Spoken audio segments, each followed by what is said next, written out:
This is the Halftime Oranges podcast, brought to you by Keegs and Dicky.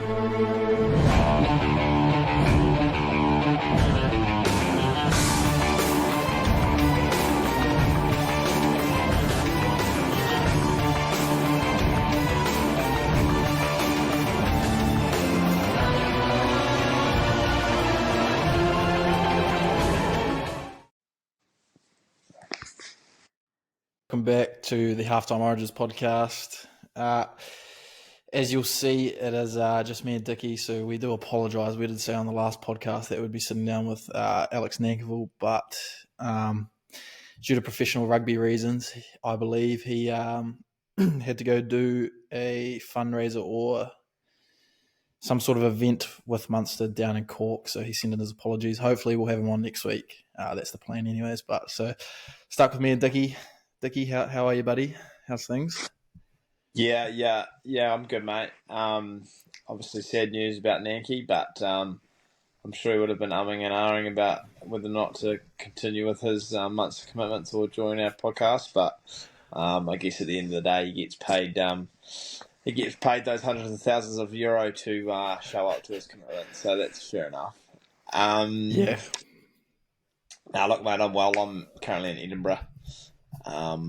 For the day I have been and for the evening, so had a great day out. Went to Edinburgh Castle and Murrayfield this afternoon, which was great.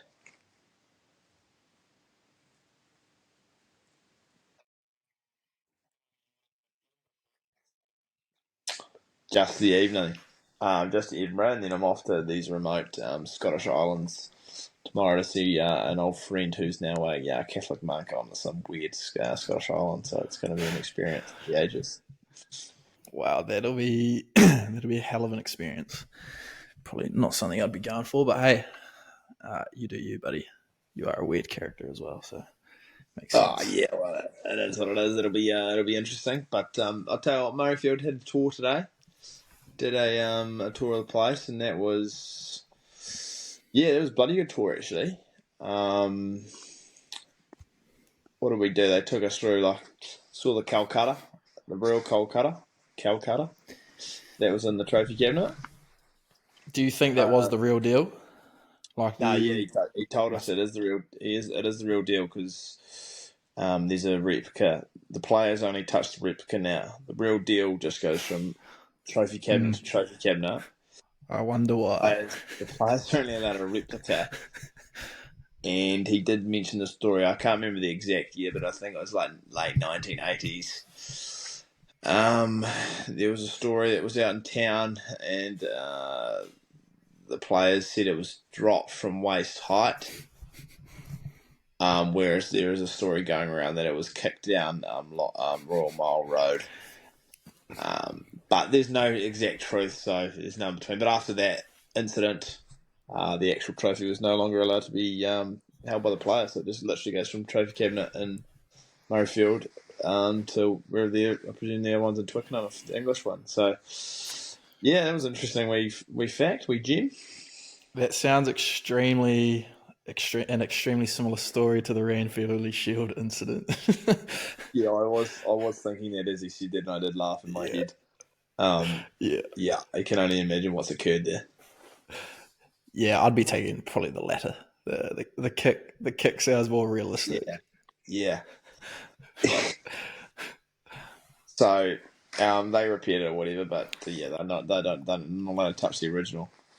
So does that mean the one that they gave out on the weekend? So that's the replica then.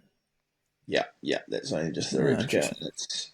You can sort of tell the guy said because the replica's a bit more shiny and brand new compared to the old one that's been around since the 19th century. So yeah, it makes sense though. Yeah, it does make sense. Yeah, it does make sense. And what else did happen in there? Oh, I didn't realise, but I haven't really known. But Edinburgh, they no longer use Murrayfield. They have a stadium just out the back of Murrayfield. The name of it, the stadium eludes me, but it's like a small little stadium that only holds about 8,000. Yeah, and I've done that for home advantage and atmosphere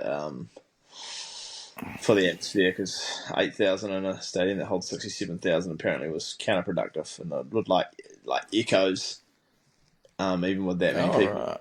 So it binned it and got a new little stadium over the back, which is tidy. Well, that's more enjoyable for the players too. Really, like I guess that's sort of similar to how Leinster they have their ground opposed to playing at the Aviva every week. No, just smaller stadium, Yeah, I reckon better it's atmosphere, better viewing. Well, it's just better all round for live code.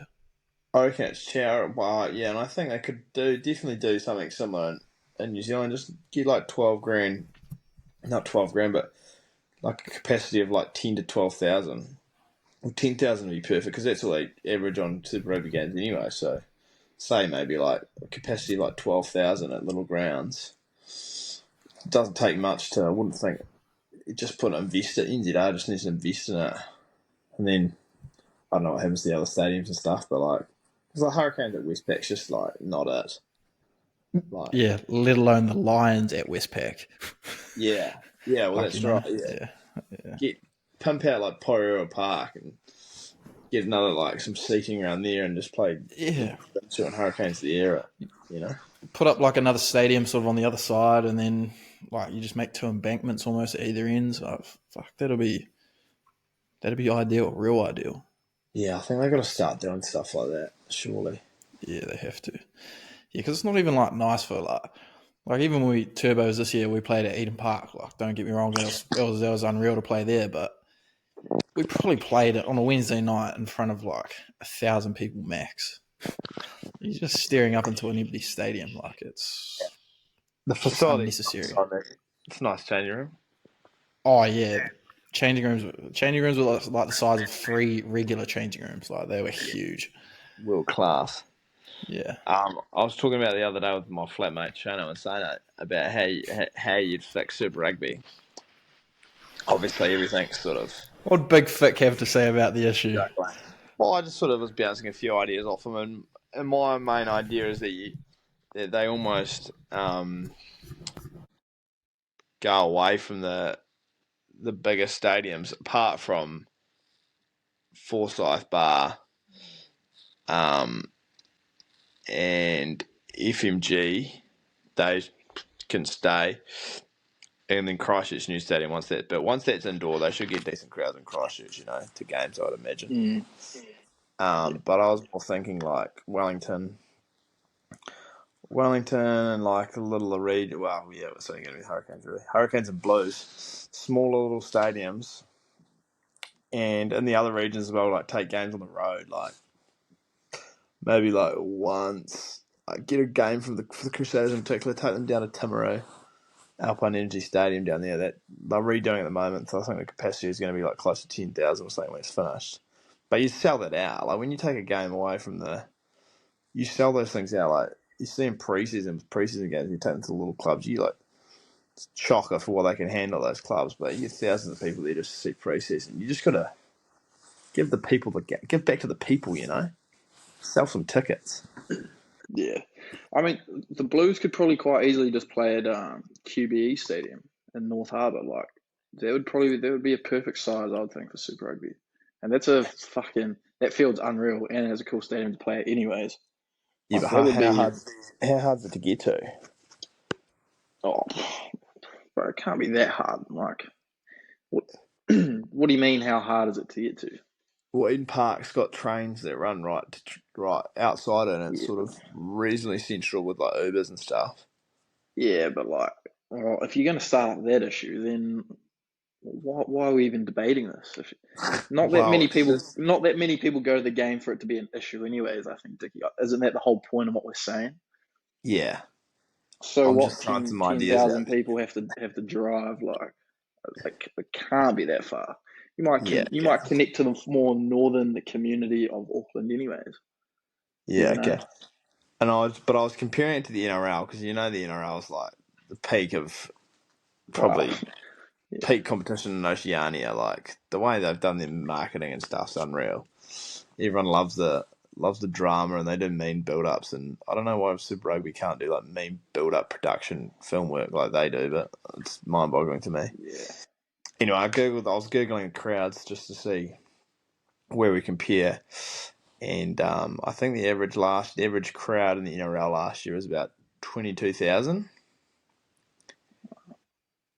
And then Super Rugby was going off just like the top. It's not Google, that was like 10,000, I think, sort of thing, which is double. They were getting double to NRL, which is yeah. Yeah, We're that's doing it geez, right. 10,000. That's sad. I think the Japanese league at the moment's averaging like 13. Yeah, well, Like, it wasn't great. It wasn't a lot of people attending games and big stadiums. yeah, fuck, that's a lot lower. Well, yeah, that is lower than what I was expecting. Fuck, that's pretty bad. NRL has the advantage, like, because there's like, what is there, 17 teams in the comp. Like, they just have the advantage of more teams in regards to like better build ups and stuff like that, better matchups, more that sort of carry on. Yeah, but Better, more what rivalries and whatnot. what have they got? Something like 10 teams in Sydney though. Yeah, probably at least. Union's It might only even be got more. one, and they can't even Yeah, you know what I mean? That's pretty worrying. yeah. Well, that can take us into what we were talking about earlier in the week with the whole, well, particularly Aussie Super Rugby, Aussie Rugby Union, but like potentially two teams and Aussie could be like going under Super Rugby wise. Like that's pretty fucking bad. It's pretty shocking. Yeah, I think it's going to be probably dead, and you'd think the way it's going, unless there's some major change, you'd think Super Rugby would pretty much be dead in like 4 to 5 years. Yeah. Like if you lose, obviously it's the Rebels. Like if you haven't heard about the Rebels, then you've probably been living under a bloody rock. But they're financially like in the shit completely, which is no surprise because they've been shit, and no one in Melbourne gives a fuck about rugby anyways. And then the Brumbies as well. Lots of rumours going around about them being like 20 odd mil in debt or 10 or so mil in debt. But and they're arguably probably the most successful Super Rugby team, Aussie Super Rugby team. And if they were to go under, geez, that would just be a big loss for Australian rugby, I'd say. Yeah, they can't really afford to let them go under. They're the only one that's ever competitive every year on year.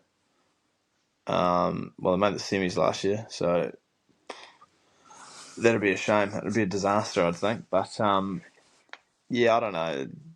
You think NZRU and Australian rugby have got to really crank things around, because you look at stuff over here, like people love the footy over here. They get around their local sides, and then Six Nations is like the best international comp in the world. It's sick. Yeah, yeah. They're just so much more like passionate though over here. Like you said when you went to the Munster game, like everyone's wearing Munster kit, like all that sort of stuff. Whereas back home, you don't get that like at all. Like hardly anyone's wearing like you wouldn't see many people at a Hurricanes game actually wearing Hurricanes kit. Obviously little Yeah, kids but and stuff I like that. thought about that I thought about that the other day when I was driving my magical van. I thought they would surely like do well. They could do a thing where like if you wear a piece of like your team's kit to the game, and go on the draw to win some things from sponsorship, like a couple of free deals or something. Just get some people to buy some kit, or not even if they've got kit, wear it to the game. Just you know, imagine being in a Crusaders game. It's all red, or going to the Blues, but again, stadiums are too big and there's fucking no come there, so it doesn't really matter anyway. It's like it's in such a big hole at the moment, eh? There's that many And it's issues, just and I like reckon they got to bring back Sunday afternoon footy. I reckon that works for league. Like you get crowds in on your Sunday. Aussies love Sunday sessions, but like it was mean when it was Super Rugby Aotearoa. I remember going to like Sunday afternoon in Christchurch. It was a humdinger of a day. Sun's out. Kickoffs at 2:30. You're home. It's just Yeah. it's better. Even probably like 4:30 games on a Saturday. Mm. Even times like that. I found it interesting that with the Six Nations, especially like a lot of afternoon games on Saturdays. I reckon it's chat. Like I know it's Yes, international footy; it's a little bit different, but like they're playing at like 2, 3 o'clock in the other. Like, how good is that? but like your young Munster team, what time were you playing on a Saturday? We're the same as like back home, 2:30, three So you o'clock. wouldn't really see, you didn't, because when we were playing the Netherlands, we missed with an hour time difference as well. Well, we ended Yeah, up that is missing, true. I always missed that first game of the Six Nations, which is annoying on the Saturday afternoon. We here in Italy and in Ireland, though, if it's a home game so if Italy have a home game, then we have that weekend off footy, and it's the same in Ireland. Like the boys didn't play last weekend, so they could have, if they wanted to, go to Dublin and watch the game. Oh, real? Yeah, but like that's obviously if that game was at that time in Wales, then You uh, play, then the boys would have been playing, so that would have which been how it makes was. sense. That's not a bad way of doing it. Yeah, it's actually pretty good. Like they see the bigger picture over here in Europe. They When they do. When I was at Murrayfield today, I had this passionate guy there. He was a legend. He was like, I was on it solo. He was on it solo, and then there was a couple, and then another person on it solo. It was just 5 of us on the tour. But he just loved Scottish footy, and I could tell he was a massive coat head, and he knew all sorts about Scotland off the top of his head, and you could tell he was real passionate. But I was a bit clueless because I didn't really, haven't grown up with this side of the world. I knew the bigger names, but don't know all the history and all those epic tries that I'd know for like the All Blacks and stuff like that. Anyway, there's this. He made a valid point. This came to my mind, but he just asked the question. He's like, when was the last time Scotland did a tour of New Zealand? Like went down under, and I was like, whew, not actually sure, and I haven't googled it, but I was like, oh, it's a bloody great point because obviously Ireland came down last time. They had the series one away from home. England are coming down this series, but they've been past. France have been down in the last 10 years, and Wales they've definitely not in the last 10 years, but they've definitely been there. So I was like, fuck yeah, why haven't the Scots come down? Get them down there. Get them down for a run around. Anyway, at Murrayfield, you get to the end of the tour and you can walk out the tunnel to the field, and they've got this button there to make it feel like you're running out of the stadium as if it's game day. So that you press this button, and it creates this whole like crowd noise atmosphere that's been pre-recorded, and then it plays the bagpipe anthem. Starts. And anyway, I went out first and sort of videoed it walking out. This other guy was with me. Sort of fucking ruined my video, actually, the prick. Not that he knew. And then I sort of looked back and the old boy was coming out and he's tearing up. He was tearing up. He just loved it that much. I was like, oh, that is epic, man. My guy. That's actually sick. That's cool. That's unreal. Yeah, it was actually The pretty. fact that you even get to walk out to the field is pretty cool, and then fucking let alone have that. That's epic. Yeah, well, I've done the Principality. I've done a tour of Principality as well when I was younger, and you go through it seems like it's pretty similar for all of them. They show you the boxes, corporate boxes, show you a bit of history, show you the press areas, and then you go changing rooms, the actual player changing rooms for both, and then you walk out both tunnels as you would a player, and then walk down the tunnel onto sort of, you don't go on the pitch, you're not on the pitch, but you're right on the side. So I've done that for both, and out of those two, I reckon Principality was better, to be honest. But yeah, they let you get right on the pitch and take photos and stuff. Just fucking gun. Yeah, that is sick. That's sick. But it was his 14th birthday. He told us because he was born on a leap year. Classic. Geez, 14. Yeah, so Oh he's boy, eh? 56. Yeah, right. But yeah, Good he's on him. good to good passionate Scotland supporter. Yeah, that's nice. That's nice. Bro, going back to Super, I actually I'd been doing a bit of research because I was just quite interested in how bad the Rebels are in debt, and then the Brumbies. Like the Rebels are roughly, I think they're like 20 mil in debt, and then there's something about like businesses connected to the Rebels, or the Rebels, or yeah, like the Rebels owed like those businesses another 50. Another like 5-0. Yes, 50. Yeah, How does it? How do they owe that much? I just don't understand. bro, like they even What's owe they owe over a mil just for hireage of the stadium that they use. Like they owe money for yeah? that as Well, well. did you read when you were reading those articles? Because their ticket sales for the first game didn't go on till the Monday of their game week. Did you? Did it?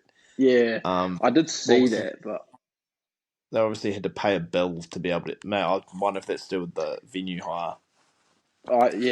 I believe it was that they had to pay other bills before they could obviously like pay the fee to get the tickets out for sale. Like Yeah, it's a shit that's show. that. I know all their staff and stuff are only on like 4-month contracts because they don't know what will happen after this, which will take them to like the end of the super season. They're gone. That team, they've got to go. Yeah, but I actually saw today, like this afternoon, that the Jaguares are like if the Rebels go under, they're keen to jump in next year, and they're like we're ready, financially all set, like we can jump in whenever. Are It's like, they? They're not what still the playing. hell? Are they still playing or? I don't think so. No, 'cause, like all their players are sort of dispersed out around the world, I believe, like in other comps and stuff. Yeah, right. Um. Well, they did make the final one And year. You can't discredit them. did they? When was Yeah, that? they played the Crusaders in Christchurch. They got a good old fashioned fucking touch up, as you'd expect, but they made the final. Yeah, They had a good classic. year. They had a real good year. Yeah, well, I mean, through the few seasons, they were basically just the Argentinian international team. That was 20. That would have been 2019. Yeah, yeah, what do they? Yeah, they were there in the But final. That was the three-peat. I wonder, do you know why they even got rid of them?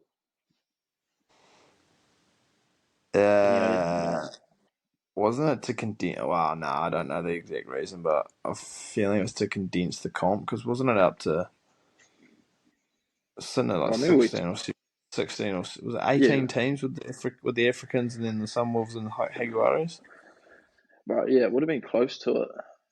Yeah, I think it was because it's at 12 now. It would have been 4 Africans and then Jaguares. Yeah, it was at 18. I think Yeah, they said it was too. It was too big because remember you were playing your conference teams twice, but then your oh, draw could that's be right. weaker for the rest of the team, sort of thing. Wasn't really making much sense.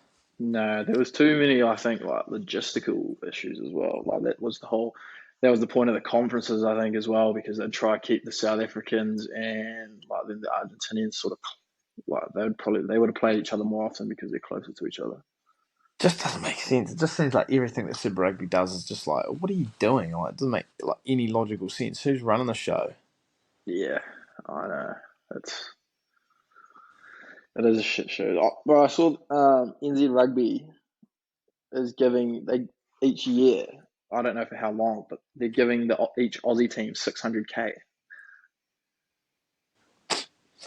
That's nothing to Like, do with television, nothing to do with broadcasting rights. no, I don't think so. I just know that the broadcasting deals over in Aussie end in 2025.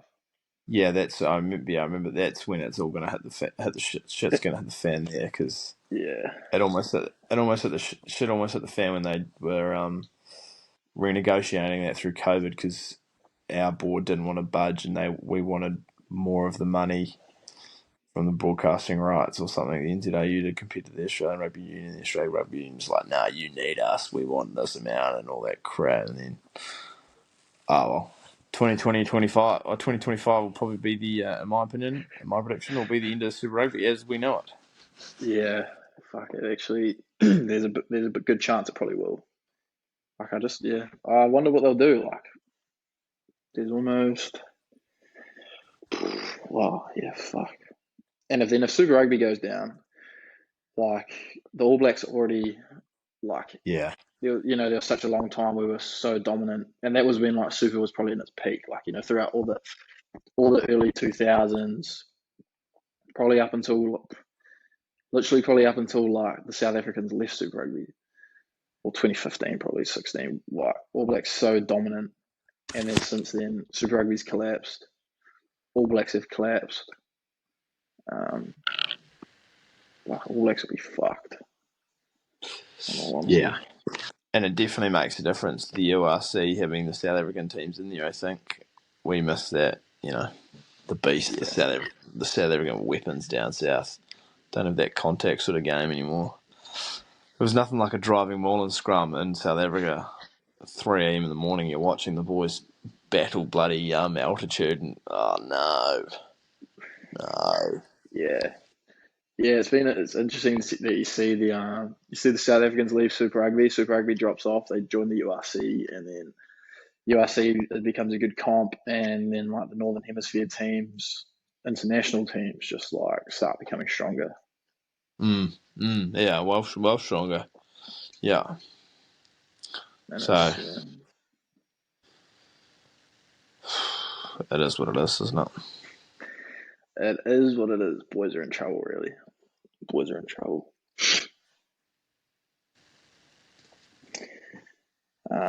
You want to talk about a bit of NRL, lad? Yeah, I did my 8 today. I've got a $100 bet going. Oh, With someone to see who can predict the top 8 the correctest. Well, I don't know, that's not a word, but yeah, the most closest. accurate. Yeah, the most accurate top 8. Yeah, nice. What'd you go for? I'll just get it up on my notes. Just let me know if my video cuts out here. Yeah, it has, but that's all right. Okay. All right. What have I? Is it still there now? No, that's relevant. I've gone Penrith for minors. I just can't go past Cleary and the boys. Broncos for 2. I went Storm 3. I don't really think about the top 4 really. Warriors 4. Wow. Manly 5. Roosters 6. Rabbitohs 7, and Cowboys 8. But Wow. I haven't submitted that into my bet, but I'd have to do that tomorrow morning. But I'm thinking about subbing the Cowboys out for the Knights. This is my sort of... Yeah. So looking at you've just gone last year's top 4 as this year's top 4, correct? And then Yeah, I have, you've yeah. subbed a few, yeah. GC, Well, I read this... wow. I was reading a couple of articles, you see, and the article that took notice to me is that the average over the last 10 years, the average fluctuation in teams dropping out of the 8 and new teams coming in is about 2.4 per season. So there should be 2 teams should, by averages, drop out of that top 8, and 2 new ones come in. So I had the Rabbitohs and the Cowboys there, I think, and I booted Yeah, you did. booted the Sharks, the Raiders, and the Knights. So who was my other one that came in there? Manly. I bought Yeah, Manly, mainly. South, and Cowboys, but I'm thinking I might leave the Knights in there instead of the Cowboys. But yeah, Fuck have it. you? Yeah, It's actually a fucking tough to pick. If I was to go an 8, I'm just looking at the leaderboard right now. But if I was to give an 8 for the end of the year, bro, it's actually real tough. I'd probably be similar with you. I think I'd actually go Bronx 1, Panthers 2. Um, I don't think Storm will make top 4 in all honesty. I'm going to go. Who the fuck am I going to put at 3? Huge call. I'll put the Warriors at 3. Put the Knights at 4. Rabbitohs 5. Storm 6. Roosters 7. And then probably Seagulls 8. But then you got the Eels who are due for another resurgent season. They usually go up and down like fucking no tomorrows. So I reckon they'll be sniffing around. And then Yeah. another trend that's been continuous over the years is that like a bottom feeder usually comes from nowhere to make the top 4. Like you saw it last year with the Warriors. Yeah, They've come from right. nowhere and they finished 4th. And then might have been the year before that Manly with Dog Tucker and then they made the top 4. That is another trend. So I did have that in the back of my mind, but If you were no, to I do just that, mate, you'd be looking at. Surely you'd look at the Rabbitohs and go to throw them at top 4. Being Rabbitoh supporters, we are. yeah, true. It would probably, if that was the case, it would. I would say it'd probably be Rabbits or maybe the Seagulls.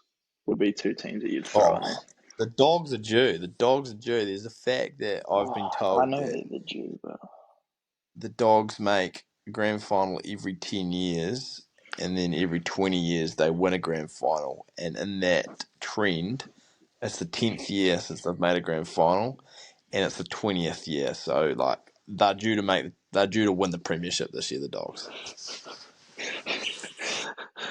I expect the Dogs to be a lot better this year. Fuck, see, they're even a team that you could throw in the top 8. There's just so many teams in there that aren't in the 8 that could make the 8. Like even the Dolphins, if they string some form, don't have too many injuries, like they could quite easily jump into the 8. Mm. I listened to Potty. I don't know if I said it before, but I listened to the old Big Sport Breakfast out of Australia. Michael Clark, Laurie Daly, and Middo on there, and they Clarky. did their 8. They did their top 8 predictions, and Laurie Daly's were pretty similar to our 2, but then he put the Raiders at 8, and Raiders, man. Meadows who runs the show was like, oh, Loz, since you've submitted your 8, mate, we've had a couple of ticks come through already, and they're just like, Laurie, are you high? Like, Laurie, you're delusional, mate. What are you thinking? And then Big Daly got defensive. He's like, oh, what are they talking about? Like, if you look at my 8, like most people probably have those teams in there. He's like, Raiders. I mean, phew. And then, like, yeah, they're in with us. They're always in with a chance. But he just got shredded for having them in there. It was good stuff. Yeah, rightfully so. You got fucking shredded. Raiders were lucky to make the 8 last year. Yeah, but they Shouldn't did give a well. fuck. They almost beat Newcastle and Newcastle. Oh yeah, but Raiders will always. I guess Raiders will always have some sort of sniff.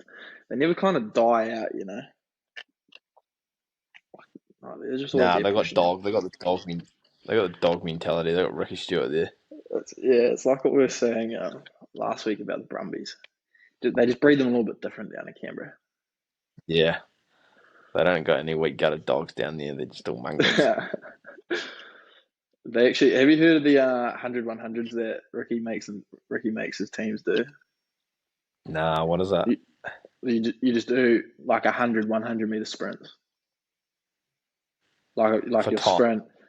I don't know like the exact dynamics like or how long it takes, but it could be just say like 30 on, 30 off, and you're just every every Yeah, minute on the minute you're just running 100, and you do it 100 times. yeah, that'd be grueling. Yeah, our preseason. I actually had a mate. We talked about this probably in like 2017, heading into 2018, and one of the boys was doing a bit of fitness in the off season, and he went out and did 100-100s himself. He said it was punishing. Oh, He said it was tough. Yeah, all alone. little mental ticker in that one. What are you thinking your average pay should be through there time wise? I'd be probably trying to go 30s. Yeah, I think like 25 would be pretty tidy consistently Yeah. after 50. After 50, it is Yeah. only 10. It is only 10k. Yeah, it is, but it's. I mean, I would look at 10k and think, "Fuck doing a 10k run." Hmm. Just Yeah, personally, yeah, that is a shit. The old hundreds. yeah. Did you hear? Did you hear that there was boys were obviously NRL Vegas opening round this week? Did you hear about like the Vegas 12? Is this regarding not getting into Vegas? Because Yes, correct. I did see Jack Whiten wasn't in our team sheet, but I couldn't quite put my finger on what his former charge would have been to not get him into the country. He's in the country though. Oh, he is. Yeah, he's actually I didn't even notice that. No, he's in the country. Yeah, I thought he he did should have have been a selected. Huh? misdemeanor to his name, though. Is that incorrect? No, he did. There was an issue. I did like I read. He was mentioned. Not all of them were mentioned. Surprisingly from the NRL, only a few names were leaked, not the whole 12. But there was him and Latrell. Him and Latrell were both mentioned, and I think it was. I'm pretty sure it was an incident that they had together. So I don't know. I don't actually know what it was, but I'm pretty sure it happened at the same time. Was He's got Walshy a mentioned, obviously, with his cocaine incident being uh, one? Walsh was mentioned, and he actually went out and hired his own visa expert to make sure that everything was done correctly. He wasn't taking any chances. But he went above and beyond. Walshy. And then Payne Haas was also mentioned, which I don't know what his was for either, but his was all cleared because he went to Hawaii like fucking 12 months ago, so his was all good, but his name was also dropped into the combo of having issues. Jeez, imagine having Matty Lodge in one of those teams trying to get over there. Oh, bro, there'd just be a good couple in what is it, 4 teams? It's at least 3 in every team. There's at least 3 in every one of those teams who there's an issue with one of the boys. Like, and then you got the Brisbane Broncos, and you've got Paddy Carrigan and Adam Reynolds having a scrap like a week before the boys are flying out. That goes all over the media, and they have to come out and formally apologise and stuff. Like they just, NRL is just so loose, man. Like boys are just still boys, sort of thing. Oh, fuck, it's so funny. The boys are just fired up, ready for the start of the season. That's all that was. Yeah, it was. Yeah, you're exactly right. And they got blown out of proportion majorly. But it's just so fucking funny. Oh, it always does. It always does, though, doesn't it? Yeah, I was listening to a podcast today, and Matty Johns was on it, and he'd just flown into Vegas, and he was talking. He's like, oh, players these days like they'll be they have all these strict rules about getting on the plane and when they got to sleep and how long. He said, fuck, back in our day, if we had to do that, they'd tell us as soon as we jump on the plane, get hooped, drink as fast as you can and as much as you can, and then at the layover, have a sleeping tablet, sleep on the next flight, and then once you're there, you'll be good as gold. And I was just like this. Oh, it's just the NRL in a nutshell, eh? Like when they'd go on tours and stuff, they'd just go get hooped for like the first week and then go out and play code the week after. That was every sport back in the day. They were the days. It was to be fair. You just hear so many more stories about the rugby league boys. They just talk so openly about it. It's so funny. Well, Matty Johnson did have that great story with the Cronulla Sharks. Which one was that? where there was a group of them dusting a chick in the hotel room. It does ring a bell now. It does ring a bell.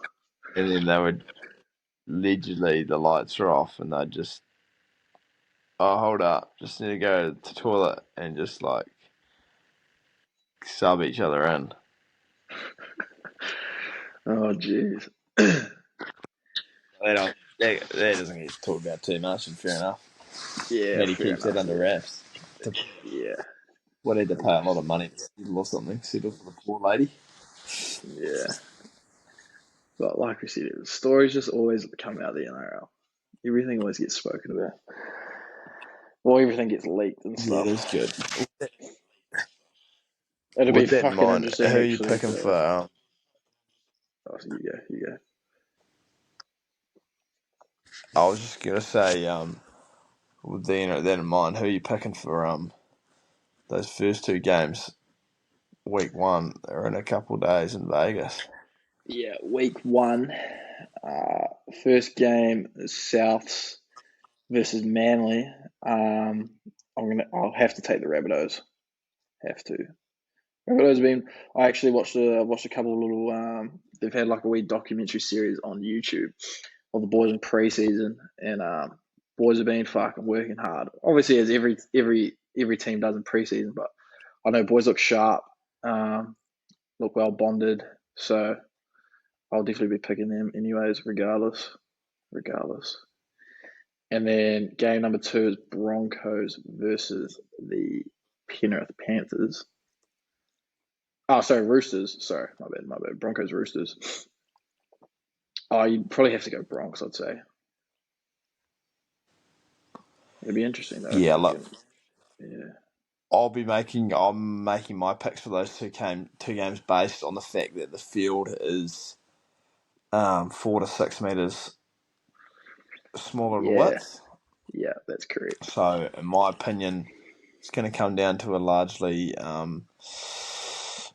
more of a bit of a middle game and kicking game and defensive effort. So, with that in mind, fortunately, I'm going to pick with my head here, and I'll pick Manly on the fact that they've got Cherry Evans' kicking game compared to Ilias and Cody Walker's.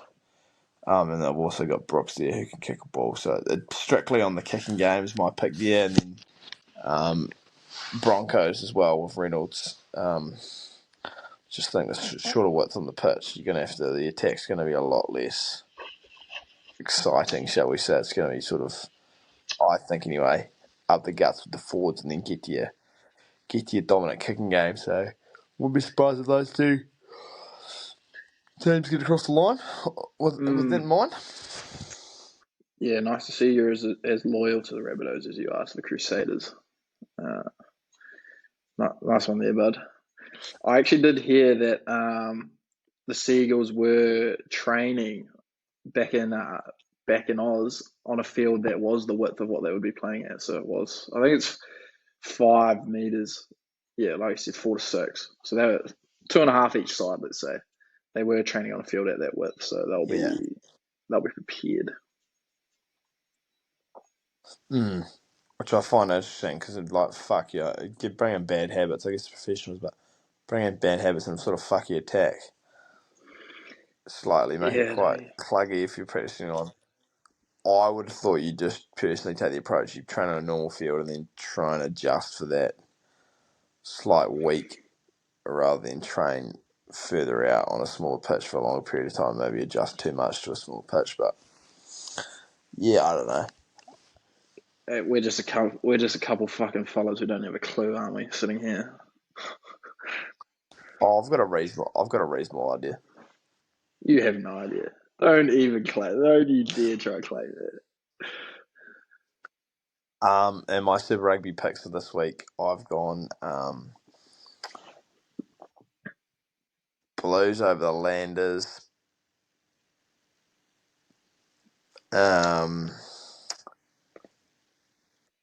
Yeah, what are the other games? Just trying to remember off the top of my head. I'll list mine off, because I've got the games right here. It's actually Super Round, actually. So all the games are in Melbourne, I believe. Yeah, it's Yeah, at Amy Melbourne. Park. They're going to Fantastic. get fuck all crowd there. Yeah, fantastic. Yeah.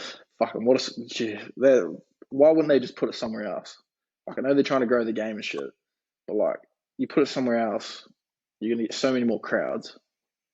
Dunedin would actually be epic. You put the games in Dunedin for Super Round. That would be fucking They don't hectic. have the accommodation down there, though. There's so many external factors when you start really thinking about it. They have Magic Yeah, Round there, there then is. Dunedin collapses. They don't have the infrastructure. Well, they'd have They enough, just mate. don't have the infrastructure. They'd have enough to survive, I reckon. But anyways, you got Mm. Blues Landers, which I'll be taking the Blues all day. Rebels Force. That'll be a good matchup. I think I'll take the Force on that one. I had a look at that, Yeah. actually. I didn't know which way to swing. And I Yeah. swung towards the Rebels being at home. And the Rebels actually sort of have an all good side. They got the Tongan 4 there now. And they've got Callaway at the back. And I thought, oh, that's all right. And then they had a couple other fellas there as well. I can't name elude me, but I am a Force supporter. Like, I do like them. Oh, excuse me, big day, bit of jet lag in Edinburgh. Soft cop. I just like the Force. I didn't know which way to swing on that, but I've gone with Force are having to travel, and I've gone with the Rebels because of that reason. Yeah, right. Fair. I can't imagine a home crowd is really going to give the Rebels much of an advantage, personally. Oh, it'll G the boys up. They'll be fizzed. Yeah, I'm sure. Then you've got on Saturday Fiji Drua versus Moana Pacifica. I'll be taking the Drua, I think. It'll be a good matchup though. Yeah, I went with my Tavalis. I went with my Tavalis over my Ulcers, and I've gone with the draw there as well. Yeah. Then we've got Crusaders versus the Waratahs. Obviously, you take the Crusaders. Yeah, no brainer. I did see actually they're starting Hotham and Kemada at 9 and 10 this week. Well, that's the thing. Riz Rayhana got injured last week. Yeah. And But he looked like he is going to be the part for the Crusaders, is what I'm saying. I'm confident we've found our guy, and I was bloody happy to see it. I mean, I thought he took over that game when he needed to, and I'm happy to say let him have the reins of the bus. It was just a shame that he's bloody got injured. wow, that's big. Actually, no, I won't go into that. That's good to hear. Good to hear, Dickie. I am happy for you, even in their loss. I'm happy for you. Sunday we have Chiefs versus Brumbies. I obviously picked the Chiefs. Yeah, I picked the Chiefs as well. Wow, that's it. Actually, my older brother, we're doing like a wee family picks, and he sent his picks in, and I just read them through today. He's gone and picked the Brumbies over the Chiefs, and he's a big Crusader supporter. So I just had to send a message and said, "Oh, you still crying from last week's loss to the Chiefs?" So yeah, and he didn't really appreciate that. I think the Brumbies will go close. Look, they were semi-finals against Chiefs last year, and it was no easy task for the Chiefs at home. And for some reason, I thought Damien McKenzie had a bad injury against Crusaders last week because he came off just after half time with what appeared to be a back injury. And now I wonder if that was just maybe like a back spasm where his sort of lower back tightened up or something. Yeah, I did read that because I remember you said that he came off early, and I checked that he came off in like the 43rd minute, but I think it was like a rib injury or like it might have been a rib in the Okay. back, but yeah, obviously just kept them off for the rest of Right. the game. Yeah. So he So still I had the thought he reins wasn't going to there. be playing, and then I would have taken him. Yeah, as long as Damo's there, the Chiefs won as far as I'm concerned. But again, on that, like Super Rugby, they've got to have a platform like the NRL do. You go on the NRL website, you've got your injury updates for the week and how long the ban out for, when you're expected back. Super Rugby website's clunky. It's not flash. It looks like it's not even being budgeted for. It's not user friendly. Like, you can't see any of that stuff. I don't know. It's just small things like that just get the fans engaged even more. Yeah, even like the the NRL fantasy, like it's so easy to do, so easy to use. Like that engages so many people. And if you just go on that app, you can just go into like the news and it comes up with like everything, who's in, who's out, team lists, all that real. hoo-ha. Yeah, but so good. Like that app in itself just has everything. And what's the last couple games for the round? Last game is Hurricanes Reds. So I'll back the Hurries for that one. Okay, well, there must be. And it's draw on one. Oh no, we've already done that. Sorry. Hurricanes Reds. Yeah, Canes. I like the Canes this year. I see young Geordie's on the bench again for his second game for the Canes. It's good to see. Yeah, he had a hell of a day. He actually had a hell of a game. Great debut from the young fella. He played well. I watched the full first half replay. I find it hard to judge a game off some highlights that are 3.5 minutes long. You can't get a feel for the game. But I watched the whole first half, and the Canes were dominant. And he almost set up another beauty of a try. Just put too many wheat books on a wee nudge throw. It would have been an absolute ripper. But I like the Canes. One thing I noticed out of that Canes game actually is just the Usos. The Usos are obviously they've got great genetics and they're always usually big frames. But I did notice specifically, don't know why I caught my attention, just like a Sapphire more deep sea reefy. The Usos, they're short, like they're tight. It's like they've gone and asked for like medium pairs of short.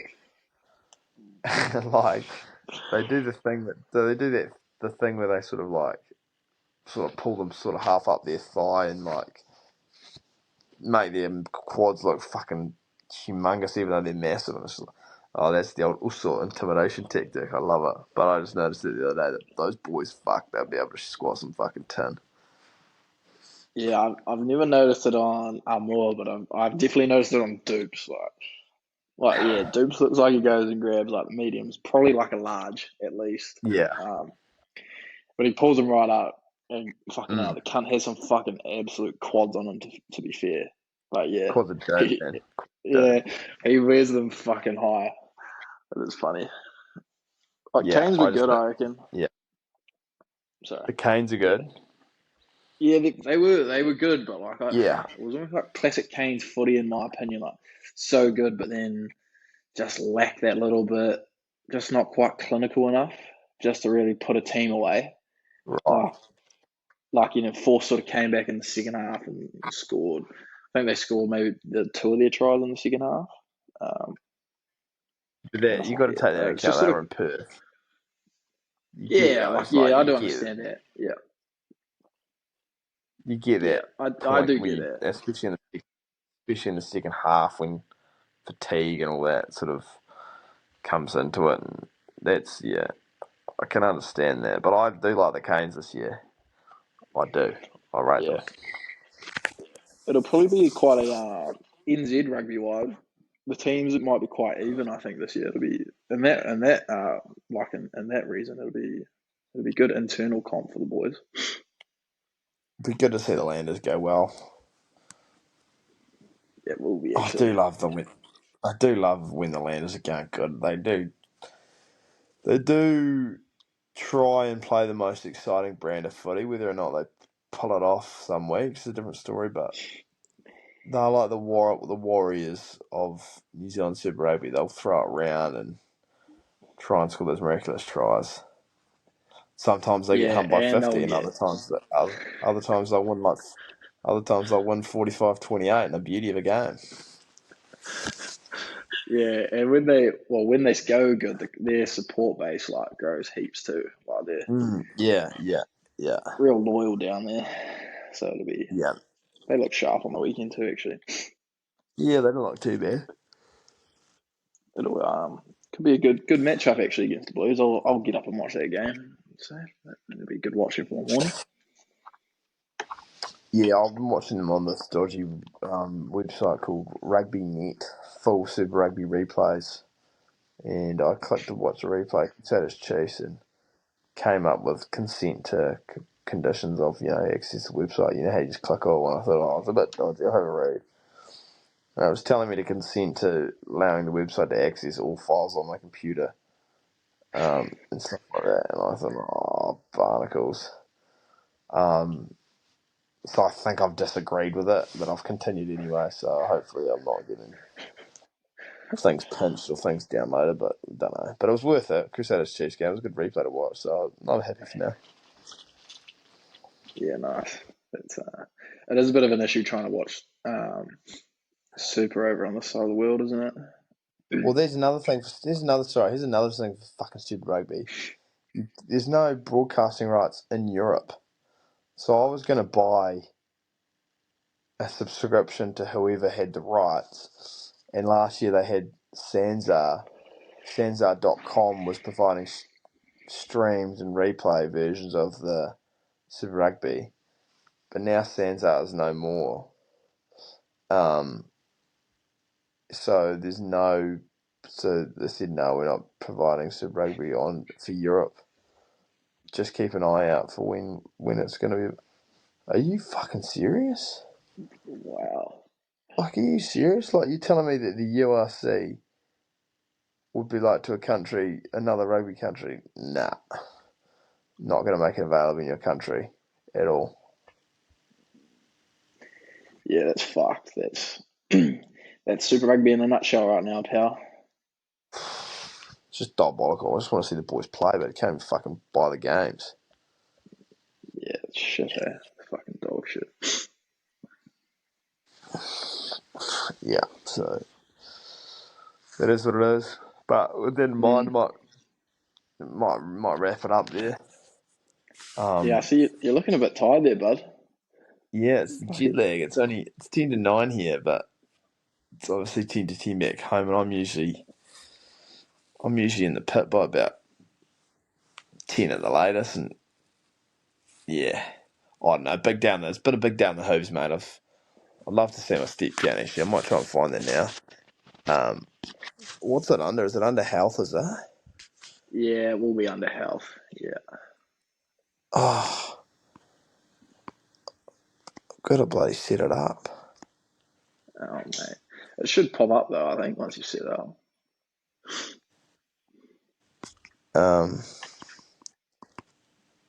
Yeah, it should come alright. Here we go. What have we got? Is it body measurements? Mobility. I wouldn't have a clue, to be fair. Oh, don't worry. Don't bloody worry about it. But I'd say I've done about 40,000 steps. Something ridiculous. Because, it's catching up with me. 40K? I'd say that's dramatic, but... Well, probably be not easy. every... It probably would. No, It would catch not up on every... you, considering you spend every day in a van. It's probably only been like 10. Not every step's a metre. They're about 0.7 metres. Yes, Okay, here's my average steps. 23rd to 29th of February, my average steps are 9,000, but Monday this week I've done 7,200, Tuesday 6,700, Wednesday was 8,900, today 20,400. So you can only imagine how my rig's bloody holding up. You've basically gone out and like tripled, haven't you? Tripled your dailies for the week. Triple my bloody body movement for the bloody day, and it's just collapsing on me. God, you live a tough life, don't you? Oh god, I love the European lifestyle. It fizzes me up. Clearly. Clearly. Yeah, no, but that'll do me. I might post a few snaps of my Murrayfield experience. It was a beauty, so stay tuned for that. Yeah, that'd be good. Very good. Righto then, bud. All right, pal. Enjoy your rest of your See trip. you later. Yeah, see you, man. Well, thank God that's over. I was worried there for a second.